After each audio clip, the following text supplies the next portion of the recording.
muscles fire off, and they say to your upper traps, contract. And then something interferes, and you say, no, that's his problem. I don't feel like shrugging right now. So you intercept that process at the last minute, but it happens. And it happens not only with motions, but with emotions. So if I were to start thinking about the PAX budget up here, the next thing you know, I'm blubbering, sobbing here, your whole crying mechanism would kick in physiologically. And it would go up to the lacrimal gland, and it would just say, tear, and you might do it. I bet you would, Zoe. You either might or you might not, but you're having this reaction, is the point. So if you have non-peace inside yourself, you are giving people around you non-peace, even before you open your mouth. And then there's the society, the group around you, and then there's the nation and its relationships with other nations, the nation and the world.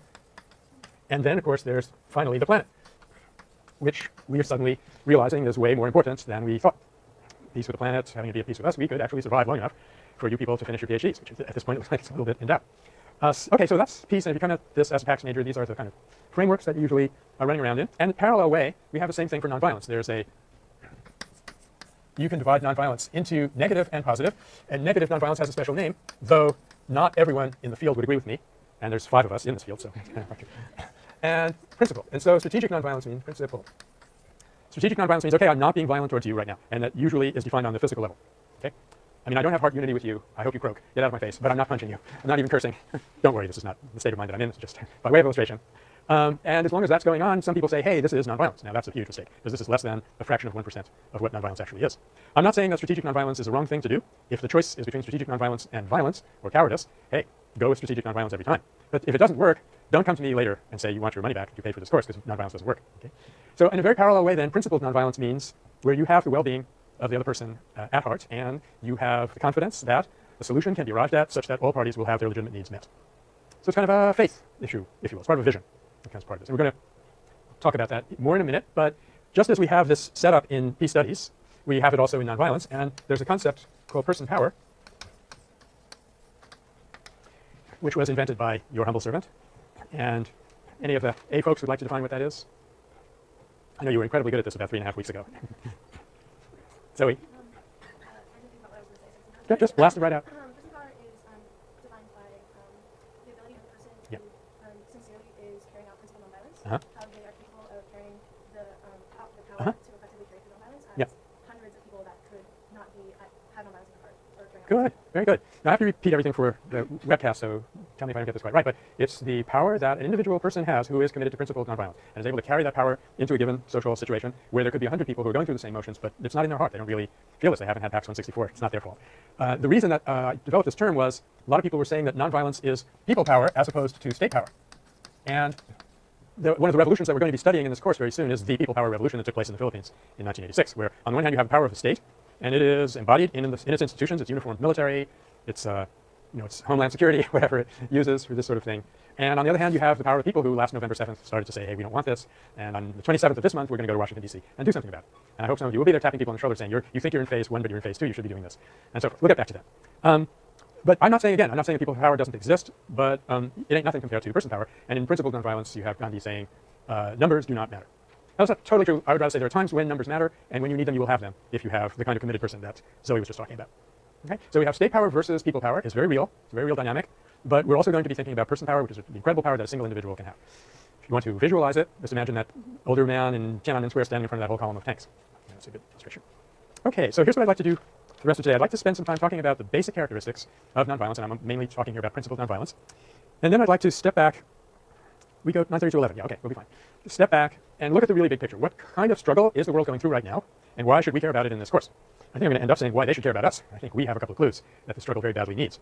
And then finally, I would like to sketch, and if we don't get to this, it's okay, because there's an article of mine that does discuss it in the Reader, which is available 1 o'clock today at Copy Central on Bancroft. I'd like to discuss what nonviolence has gone through as a global movement since the era that we studied last semester, the great era of Gandhi and King, and the scope of it. And you'll be reading an essay by Richard Dietz in the book called, it's a book by Walter Wink. Thanks. What's it called again? Peace is the way. Thank you. Yeah. A famous statement of A.J. Muste, who was asked what is the way to peace, and he said there is no way to peace. Peace is the way. So in that essay, Richard Dietz points out that almost half the people in the world live in a regime that has been substantially affected by some kind of nonviolent movement. Starting with India, we have something like 800 million people, and there were things in China. If you add it all up, and most of this incidentally has happened in about the last 10 or 15 years, more people have than have not experienced nonviolence firsthand in the country that they live in. Not that they know about it, not that they can give it a name, not that they can explain it, but it has happened. So it's a huge thing, and if we get to it today, if not, we'll get to it on Thursday. We'll talk about what the changes that have happened if you look at this whole thing as a global movement. Which is very, it was a thrilling thing to be able to do this because it never was possible before. You know, Gandhi happened and never said, whoa, what is this? It must be passive resistance. He said, no, it's not passive resistance. And the idea of having a history of nonviolence is a very new thing. It's great. There is at least one graduate student history major on this campus right now who is studying nonviolence. Yes, it's a lot more than nothing. Okay, so first, the general characteristics of nonviolence. Looking now at basic characteristics, not at rules like non-embarrassment and things like that, which will come up, but basic characteristics. Let me put 2 or 3 on the board and see if you have others. And this is open to anyone, even if you did not have Paxton 64A. I'm going to start with this one. It may not be the most important one, but the funny thing about it is once you adopt it, you are pretty much launched into a nonviolent posture, and that is means-ends equivalency. Let's call it that. If you do not buy nonviolence, you think that you can use destructive means to bring about a constructive end. We had this wonderful quote, which I shared with you last semester, which is from a commander who was in charge of a large section of American military occupation of Iraq. I'm sure he's been rotated out by now because every time the president changes his mind, he blames it on his whole staff and rotates them out. Anyway, we won't have that on camera. Anyway, this person said, who describing their mission in Iraq, he said, with enough violence and enough terror and enough money for projects, I think we can convince these people that we're here to help them. Maybe the less said about this, the better. We're all in a pretty good mood so far. But the fact is, if you believe that in any substantial way you can use things like violence and terror and get to a positive condition like democracy or peace or people thinking that you're there to help them, well, how shall I end that sentence? I'll just very neutrally say you do not have a nonviolent worldview. I'm not going to say you are crazy, but that may be controversial. But the fact is, it is not a nonviolent worldview. If you do nothing else but believe that in order to bring about a positive end, you need to use positive means, you're going to have to end up in the nonviolence camp. If you really hold that belief and carry it out consistently, you will, because life is full of conflict and struggle, you're going to find that you are forced to develop nonviolent means to deal with that struggle. And if you really want to understand why these nonviolent means worked and they weren't just a fluke, then you're going to have to understand the whole belief system. So, as I say, this may not be the single most important thing about nonviolence, but in some ways it's the handiest because if you want to get into it with one proposition, I often think this is the one. The second thing I'll put up there, and this is again a Naglerism. I mentioned that I invented these things not because I'm proud of them, which I am, but because I think it's important for you to know that it's not generally accepted in the field. You know, so you're there on this picket line in Washington, D.C., and you say, you guys are doing it wrong, and say, what are you talking about? Well, this is a violation of work versus work. You have to realize that not everybody uses this vocabulary. It's a new field, and we're inventing it as we go along. And in fact, there's been some suggestion that maybe work versus work is kind of hard to pronounce, and might want to call it success versus work, but the general idea here is that every action has immediate consequences and long-term consequences, and a lot of stuff in between. Okay? It has, let's say I'm raising a child, and the child has done something wrong. I have to discipline that child. I can do this in a way which kind of says to the child, I'm surprised at you, this isn't like you. Or I can do this in a way that says to the child, there you go again, this is like you. And those two things will both have the same short-term result of getting the child to stop whatever he or she is doing, but they'll have absolutely polar opposite long-term results. If I do it the first way, this isn't like you, I'm so surprised, how can you be doing this? If I do it that way, the child will have internalized the idea that he or she is a good child. If I do it the other way, there you go again, get out of my face, you keep on doing this, I'm going to have to get rid of you. Even if I don't go that far, that child has internalized the value, belief that they are a bad person. And it'll have devastatingly bad consequences when they become a teenager. And I look at them and say, what did I do wrong? How could this happen? You know, this is the characteristic of long-term results. The work that's done on the social field, one of the unfortunate characteristics is you don't see the dots. You can't trace the connection. And that really has caused the growth of nonviolence to be very, very slow. So the reason that this is up here on the board at this moment is that in nonviolence, especially in principled nonviolence, there's faith in both of these. There's understanding that this is more important, and there's a willingness to sacrifice the immediate success for the long-term goal. So that B.R. Nanda, who's a really, really great Gandhi historian, has said what people don't understand about nonviolence is that it's the kind of struggle where you can easily lose every battle and still win the war. Because while you're losing these battles, you're putting out another message, which your opponent is internalizing, is that you don't really regard them as an opponent. Okay? So that would be the next characteristic I'd like to put up there. And the third, and I'll stop with these three and see what others you want to add. The belief that, sort of like what Joanna was talking about with heart unity, that there is a solution for everybody. Okay? So let's use this typical social science formula. Win-win is possible. So a situation presents itself to us, and it takes on this guise that in order for me to get what I want, I have to keep Yelena from getting it. Okay? This is not the case. But if it were, this would be a win-lose situation. And we would be doomed to perpetual conflict, right? Because next time Yelena would come back and she'd, no, now it's my turn, snatch. She would have that thing. But if we have the faith that there must be a way of working this out such that everybody can have their needs, I'm using that term very carefully because they cannot all have their wants. This is where our civilization has gone wrong, multiplying wants all over the place. Nobody ends up getting what they need. But we have the faith that there must be a way, in every conflict, there must be a way for all parties. And as Johan Galtung has always pointed out, there's really no such thing as a two-party conflict. He's never met a conflict that had fewer than 16 parties in it. There must be a way for all parties to have their legitimate needs met. So the interaction then becomes a learning experience, educational experience, and not a fight. It's learning, not fighting. Because if it were the case that it's either you or me, we've got to fight it out, and may the better man win. If women ever use that vocabulary, I don't know. But if it's a case that we both really want, we both need the same thing, but one of us is less aware of it, then the job is to awaken that person. Now, my favorite, most dramatic, and most timely example of this, again, comes from Johan Galtung, so I just mentioned his name. He is a Alex, are there two N's in Johan?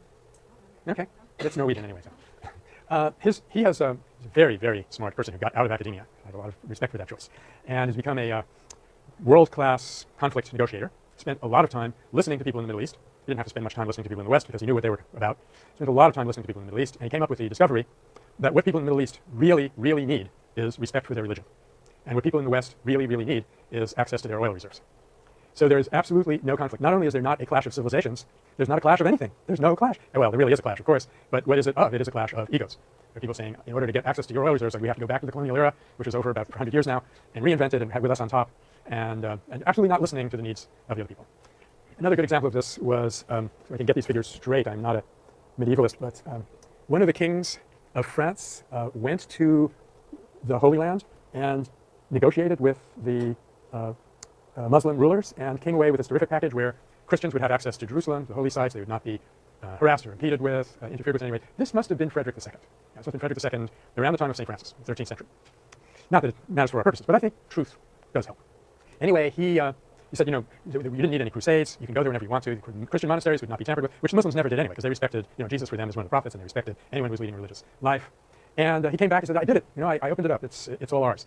And the Pope did not like him, actually, and they got into serious, serious difficulties. Eventually, he was excommunicated. About 60 or 80 years later, I'll go back and check these facts. They're probably all wrong, but the basic outline of the story is okay, and that's what we needed to be there. Louis IX goes there with a huge expedition, and it's a total failure. Almost every knight that he brings with him is killed, and Jerusalem shuts down. Christians can't go there anymore, and when he comes back, he's made a saint. That's why they named a city after him in Kansas. So, I'm putting, you know, I tell you this story partly because it infuriates me, but partly because it shows that really a win-win situation was possible. And if people hadn't gone in there egocentrically saying, your civilization is wrong, my civilization is right, I know it's right because it's mine, and we've got to fight to the last man, there would not have had to have been that war. Okay?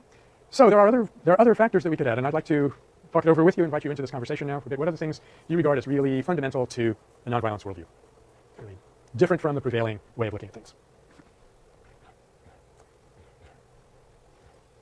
John, do you want to give it a try? I was thinking Nagler's law, saying that if you wanted, it's kind of somewhat means and ends, Uh-huh. but if you were going to have a positive end to a situation, you must put positive energy into it. Uh-huh. And if you put negative energy in, then the result will be negative. Yeah. Even if you're trying to have a positive Yeah. energy. Let's put that, as you say, under means and ends. It's one of the things that, and you know, Nagler's law is sort of a joke. I hope you realize that. Though, in fact, if I get the Nobel Prize for this, I won't turn it down. Then just watch what happens to the budget of peace and conflict studies. No, this states that not only do you need to put positive energy in, but for some funny reason, if you put mixed energy in, you might as well just go with the negative energy. Yeah. I think that relates to the law of attraction. Mm-hmm. What you're focusing on, you end up bringing in. So Yeah. Mm-hmm. Yeah, like the law of attraction is like that Larson cartoon where there's this person who's in an orchestra and his job is to beat the kettle drum, and he's saying to himself, I won't screw up, I won't screw up, I won't screw up, and the caption of the cartoon is George screws up again. Yeah, whichever kind of energy you use, positive or negative, will tend to draw in more of itself. But for some funny reason, the world is imbalanced such that if you have a largely nonviolent campaign with a little bit of violence in it, the effectiveness is very, very small, and the ultimate result is as if it were a violent campaign. Partly we describe this as a result of the perception of the campaign by the public, who's not going to see the nonviolence, they'll only see the violence. But partly I think there's a deeper reason for it. Yeah. Okay, what is your name? Tammy? Okay, give it a shot. Yeah. Yeah, I really like that, being able to accept not only differences, but things that you're damn sure they're wrong, but still you can accept them as a person. Okay, I'm going to elevate that to a basic principle, and that is the person is not the problem, okay? This is actually pretty key. If you can, in fact, I believe that there's a trade-off here, such that to the degree that I am aware that you are not the problem you're causing, I am effective in helping you stop causing that problem. Or to put it the other way around, to the degree that I confuse you with your wrong behavior, I will be disempowered from helping you change that behavior. For example, we're going to be talking about a technique